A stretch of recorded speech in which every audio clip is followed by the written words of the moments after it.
Thanks to the slew of shiny power tools that fill up shelves at hardware stores everywhere, you can build just about anything you set your mind to these days.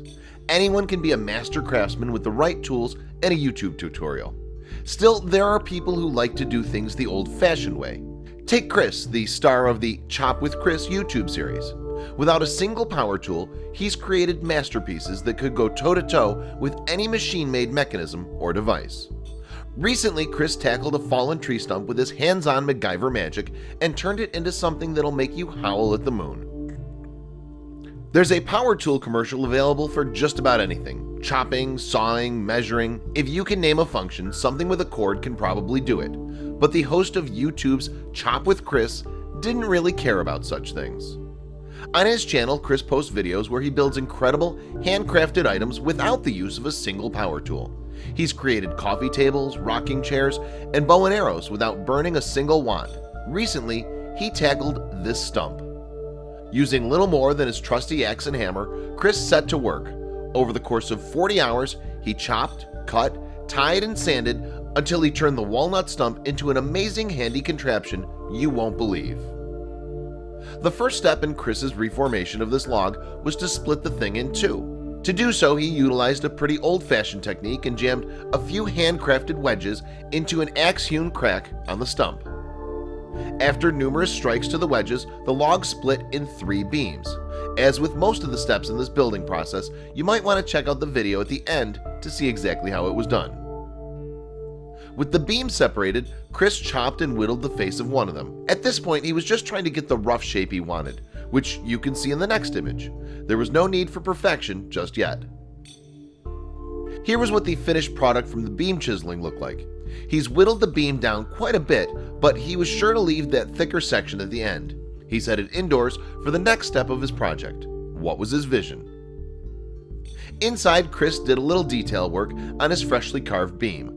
He slid a file over the upward surface to eliminate splinters until he had, for the most part, a relatively smooth surface. Whether Chris then split his beam into 2 symmetrical halves or created an identical second beam wasn't clear in his video. Still, by this point, he now had 2 smooth, indented beams ending in a slight lip. Any idea what he might have been making? The next part of the literal handcrafting process required a brief diversion from the 2 just carved beams. Using a rotting log he pulled out of the bushes, Chris started work on a handmade wood steamer. To do so, he first screwed a hole through the log. With a handsaw, Chris made a shallow cut into the end of the steamer stump, but he didn't cut all the way through the wood.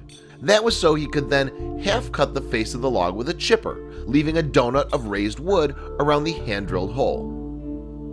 Chris set the log aside and went rooting through a rust bin for something. Oddly, after pulling out a few iron doodads, he grabbed this old pipe, which was perhaps part of an old exhaust system. Then it was time for the truly impressive work. Next, he created a port on the bottom of an old tin wash basin and fit his exhaust pipe into the hole of the rotted stump. Now, if he lit a fire beneath the wash bin, the smoke would drift up through the pipe and out the log, which led to the next step. Out in the backyard, Chris placed the wash bin inside a cauldron filled with water and put all of that on top of a burning fire. Then he attached the tree stump to a fat log that he drilled a hole through. Remember that donut lip? That was so it could fit perfectly into the hole he'd made on his new, bigger stump. With the fire roaring beneath the water-filled cauldron, hot steam drifted through the exhaust pipe and the rotted stump right into the fatter stump. Then it was time to slide those beams Chris first carved into the steam-filled stump hole. And would you look at that? Utilizing leverage and a few wooden pegs, Chris bent the lipped edge of the beams he'd made earlier. It was crazy to think how much work went into just a small part of the final product. There was still so much more to do. Hopefully, if you decide to tackle this project yourself, you have the same affinity for carving long-lipped beams that Chris did. Now that he had freshly bent beams, he carved 2 more of them, but these ones were smaller than the first. What Chris did next could have probably passed for magic if you went far enough back in time. Using a tool he'd carved by hand, you'll want to watch the video to fully understand, he placed uniform slots through the project's body. Next, Chris attached these smaller beams to the first beams with a little woodworking magic. The beams, which had been end capped with special digits, slid into the previously carved slots, and he locked them in place. Confused yet? It all makes sense in the end. After marking a few precise locations, Chris drilled holes into both the horizontal and vertical beams before threading flimsy rope-like strands of wood through each of them. You might be able to see the final product shaping up now. As he entered the final stages of the project, Chris handcrafted a few more pieces, each just a little bit different in its own way. These would eventually become integral to the structure of the end product. The new pieces Chris carved fit perfectly between the vertical beams. However, not only did these beams maintain structural integrity, they also held up the thin beams that Chris used for the floor of his final product. Again, Chris was an old-fashioned kind of guy, and for him, luxuries such as nail guns were just that, luxuries. Instead of nailing the floor beams in place, he actually tied them on with water-soaked fibers. By then, he was almost done. One last time, Chris had to fashion a few beams. In this picture, it was the two that crossed in the X formation. As he did with the floorboards, he tied these beams together with strings and then attached them to the final piece. Now can you guess what Chris built? It was a dog sled. Sturdy, huge, and without a single power tool, the sled was light enough to be picked up with one hand and easily transported to the snow.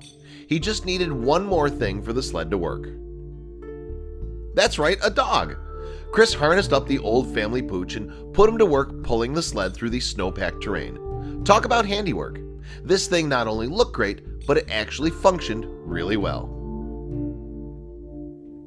Chris didn't use a single watt of power to put this bad boy together. If you're ever stranded on an island or desert, he'd probably be the best person to have at your side.